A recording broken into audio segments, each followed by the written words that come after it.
Well, folks, it's time to kick it old school. So you can feel cool. Give it to me, baby. What's up, guys? Big D Wiz, oldschoolstereo.com. Today we're going to check out the Sony CDX-7520.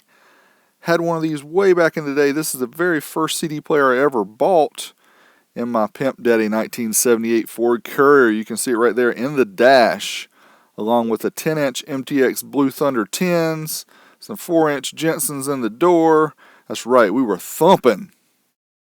So I remember purchasing this late in 1990, so I pulled out my 1990 guide from Audio Magazine, and I didn't see the 7520 listed. There's a 7540 and a 7580, and those are different models because they actually have power built in. The 7520 doesn't.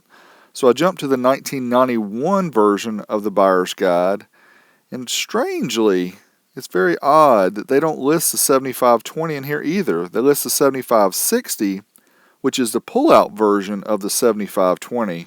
So it must have been kind of a weird half-year model. So then I decided to pull out my Orion Blue Book, the 1999 version.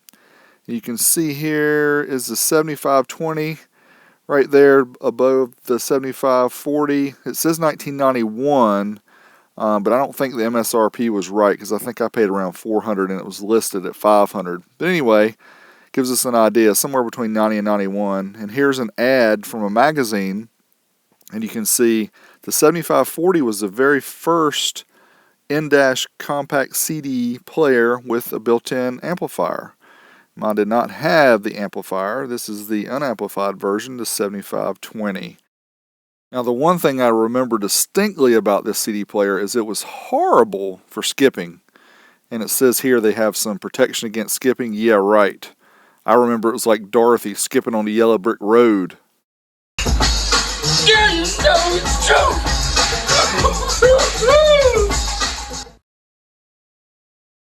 Alright, so first up we're going to try out the CD player mechanism. I have this Rockford Fosgate Volume 1 bass disc.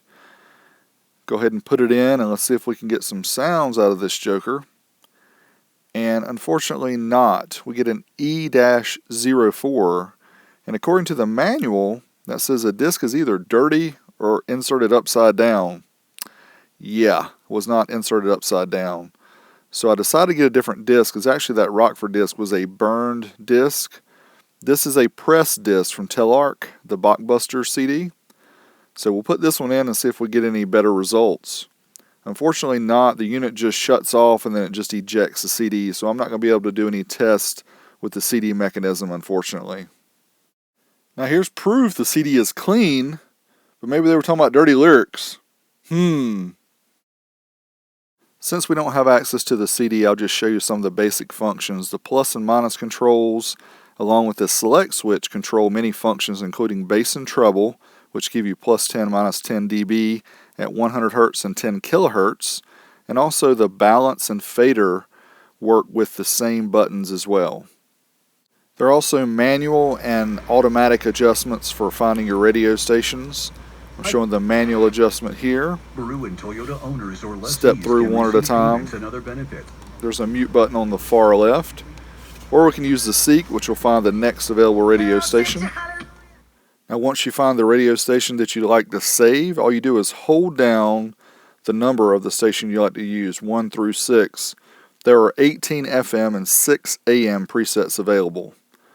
On the front top left near the off button there's also an illumination switch going from orange to green or amber to green. There's also a loud button which boosts the low frequencies as well as the high frequencies. It doesn't give any specifics in the manual. And on the back of the unit it has a regular wires that you'd be used to with a unit without power.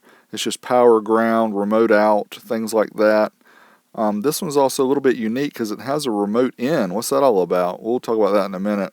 You can see the RCA jacks on the back. It has aux input, line output times 2. So it has front and rear for line outputs. Then it has an aux input. That's kind of odd. Why would they have an aux input back in 1990? Well, there were a lot of accessory units such as tape players and things like that that were still very popular back then. An example of one of those is the Sony XK8D, which is the half-den tape deck. We're going to try it out with my buddy Nate's full speed ahead tape he gave me way back in the day. This is an awesome tape. It's just unfortunate the quality is not that good, but anyway, let's check it out and see what it does.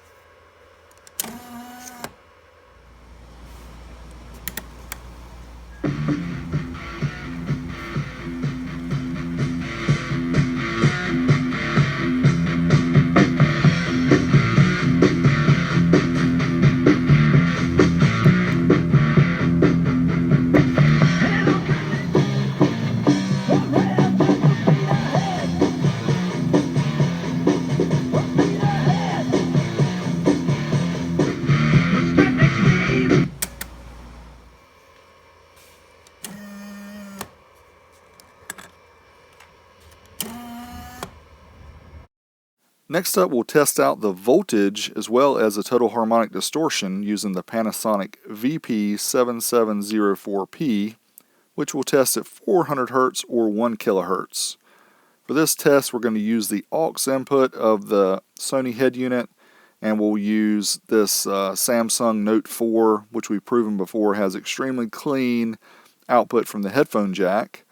So we'll turn up the volume here, and then we'll check the THD meter, and let's see what we get. Here on the Panasonic THD meter, we'll go ahead and increase the volume on the Sony. You notice the distortion meter got pegged there just for a second. That's kind of normal when you're increasing the volume on a head unit. But it levels out pretty nice. You can see our voltage. We're using the 3-volt scale, so we're just a little over 2 volts. And we'll check that here on our fluke meter to get a more exact figure. There we go, 2.148 volts RMS. So pretty good. That's about what we expect back in the day. Now the THD, I was not expecting it to be quite this clean. You can see we're using the 0.1% scale. So all the way on the far right is 0.1%. So we're at actually 0.062 or so. So extremely clean for an old school head unit. Something I wasn't expecting. Alright guys, there you go. My review of the Sony CDX-7520. My very first head unit from way back in the day. Thanks to the best of all 007 for letting me know about this unit on eBay. Help me pick it up. Check the video description. We've got links to this very first video of my system in the 78 Ford Courier. And you guys comment below about your first system. I don't care if it was 40 years ago or 2 years ago. Let me know what your first system was and what you like about car audio. This is Big D Wiz. Greatly appreciate you liking, sharing, and commenting. If you like videos like this, I'm going to keep them coming.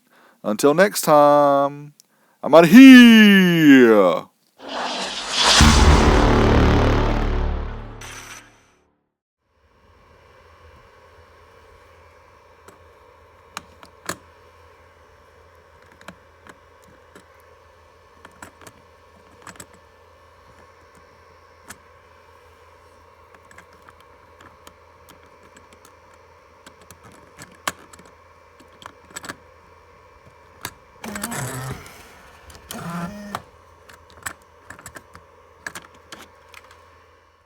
Alright, I'm going to let you guys listen to some more of the full speed ahead tape.